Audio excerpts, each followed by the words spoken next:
রাম রাম রাম হরে হরে।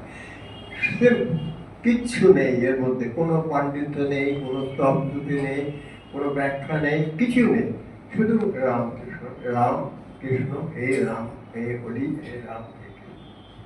এই যে একটা শুনলেই মানুষের মনটা কোথায় যেন উঠে চলে যায়, সে মানে যে পাষণ্ড তারও আবেগ এসে যায় যে এর নাম।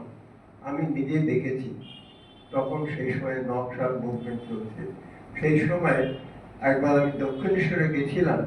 দক্ষিণেশ্বরে সব ওই নকশাল ছেলেগুলো, তারা এই হরে কৃষ্ণ ওখানে কীর্তন হয়, তার সন্ধ্যেবেলায় আর খোল টোল আছে, একজন কেয়াকাল্লা গাইছে হরে কৃষ্ণ, ওর সঙ্গে ওগুলো লেগে গেছে, লেগে গিয়ে তারা কি দাম নাচ নাচে, আমি দেখে স্তব্ধ হয়ে গেলাম।